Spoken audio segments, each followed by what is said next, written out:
साथियों, आप सभी का लर्निंग अड्डा 21 में मैं पुनः एक बार हार्दिक स्वागत करता हूं। साथियों, मैं हूं संजय सिंह यादव। साथियों, आज की जो वीडियो है यह गणित के एक बहुत ही महत्वपूर्ण क्वेश्चन जो आपका समय, कार्य एवं दक्षता पे आधारित है, प्रतियोगी परीक्षाओं में आपका पूछा गया है। साथियों, बहुत ही यूनिक क्वेश्चन है। क्वेश्चन कुछ इस प्रकार से है कि अमित, सुमित और विनीत मिलकर एक काम को पूरा करते हैं।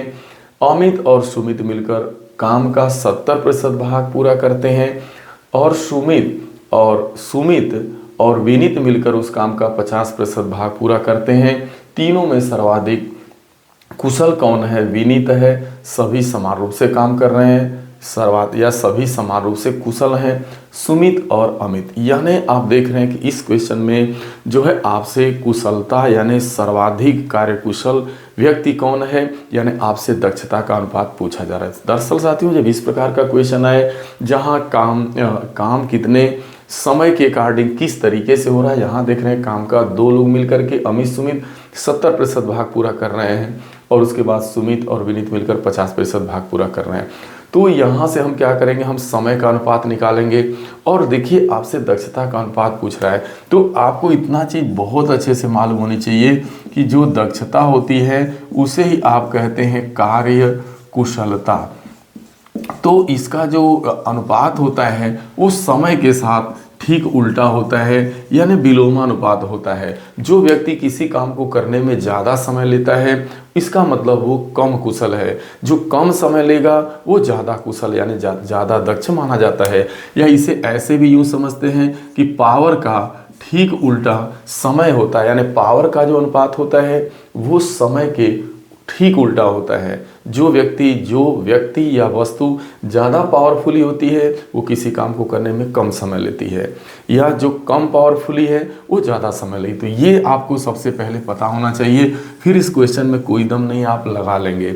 और देखिए यहाँ तीन लोग मिलकर के एक काम को पूरा करते हैं, लेकिन काम करने का कंडीशन कुछ इस प्रकार है कि अमित और सुमित मिलकर के, यहाँ आप देख रहे हैं कि अमित और जो है आपके सुमित हैं, ये मिलकर के क्या कर रहे हैं कि 70% भाग पूरा करते हैं। यानी 70% का मतलब होगा 70/100 यानी 7/10। तो इनका जो अगर अनुपात देखिएगा अमित और सुमित के काम करने का, तो वो आपका 7:10 का आ रहा है। ठीक है, अब ठीक उसी प्रकार से आप देख रहे हैं आगे है कि सुमित और विनीत। तो यहाँ आप लिखेंगे सुमित और आपके ये हो गए विनीत।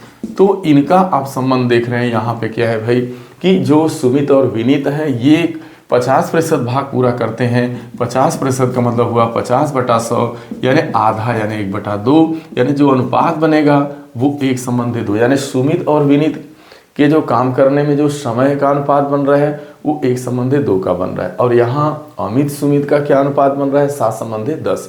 ये टाइम के अनुपात आप निकाल रहे हैं। तो अब हम यहाँ देख लें कि भाई आखिरकार जो अमित हैं और आपके जो सुमित हैं और उसके बाद जो आपका विनीत है, ठीक है, इनके क्या रेशियो हैं काम करने के। जब वो काम को करते हैं तो उनके काम के करने में लिए गए समय का अनुपात क्या है। तो अब आप निकाल चुके हैं अमित सुमित का अनुपात आपका 7:10 है और यहाँ सुमित विनीत का अनुपात जो है 1:, आप देख रहे हैं 2 है। तो अब आप यहाँ से अमित सुमित और विनीत इन तीनों के द्वारा काम को करने में लिए गए समय का अनुपात आप यहाँ से निकाल सकते हैं। जैसे ही समय का अनुपात निकलेगा तो देखिए यहाँ पे 7 का गुणा 1 में करेंगे तो 7 ही होगा, फिर ये इसका गुणा इसमें करते हैं तो 1 में यानी 10 होगा, और यहाँ से 10 का आप 2 में करिएगा तो 10 दूना 20 हो जाएगा। तो इस तरीके जैसे आपने देखा होगा, अगर आपको A संबंधी B मालूम हो, B संबंधी C मालूम है, तो आप बड़े आराम से A संबंधी B संबंधी C यानी तीनों का अनुपात निकाल लेते हैं। इसका A का गुणा B में करते हैं, B का B में होता है, और ऐसे इस तरीके से, ठीक है, ये आप जानते हैं। तो ये हो गया अमित सुमित और विनीत के जो है काम को करने में लिए गए समय का अनुपात हो गया। लेकिन आपसे पूछा जा रहा है कि इनकी कुशलता का अनुपात। तो हम यहाँ यानी कौन कुशल है, यानी जो कुशलता का अनुपात होगा वो समय के ठीक उल्टा होगा। यानी समय का उल्टा करिएगा तो ये समय 7:10:20 का है, तो इनके द्वारा जो कुशलता का अनुपात होगा ठीक उल्टा होगा। 1/7 रेशियो 1/10 और फिर 1/20। यानी आप देख रहे हैं कि पावर का ठीक उल्टा टाइम है, कार्यकुशलता का अनुपात लिए गए समय का ठीक उल्टा होगा। तो 1/7, 1/10, 1/20। अब इसे आपको सरल कर लेना है, एलसीएम बना लेना है। जैसे मान लीजिए अगर इसका एलसीएम आप बनाएंगे, मान लीजिए या आपने 140 पर ही बना लिया, तो 7 दूना 14, यानी यहाँ पर आप देख रहे हैं 20 आ गया। ये 10 से काटिएगा तो आपका 0 14 आएगा, और 20 साते यानी यहाँ पे आप काटेंगे 0 तो 7। तो यहाँ पर आप देख रहे हैं इनके कार्यकुशलता का अनुपात अब आ चुका है 20 संबंधे 14 संबंधे आपका 7। तो आप देख रहे हैं किसकी कुशलता सर्वाधिक है। आपने पहले क्या लिखा है, अमित, सुमित और विनीत। तो अमित, सुमित और विनीत, तो सर्वाधिक देखिए जिसका रेशियो ज़्यादा होगा वो जो है, जिसका रेशियो ज़्यादा होगा कार्यकुशलता का, जिसका अनुपात ज़्यादा होगा वही ज़्यादा दक्ष होगा कार्यकुशल। जैसे यहाँ अगर समय के अनुपात को देखा गया होता तो सबसे ज़्यादा समय, देखिए यहीं से ही इसका जवाब था कि सबसे ज़्यादा जो है कम समय कौन ले रहा है, सुमित। सबसे ज़्यादा समय कौन, उससे ज़्यादा कौन ले रहा है, सबसे कम समय अमित ले रहा है, उससे ज़्यादा सुमित ले रहा है, सबसे ज़्यादा विनीत ले रहा है। तो जो सबसे ज़्यादा समय ले रहा है वो कम कुशल होगा, उसकी कुशलता कम होगी, और जो सबसे कम समय ले रहा है उसकी कुशलता ज़्यादा। तो आप यहाँ से ही बता सकते थे, यहाँ जाने की ज़रूरत नहीं है, बशर्ते आपको ये कॉन्सेप्ट क्लियर होना पड़ेगा कि जो समय के का ठीक अनुपात, समय के अनुपात का ठीक उल्टा दक्षता का अनुपात होता है, कार्यकुशलता का अनुपात होता है।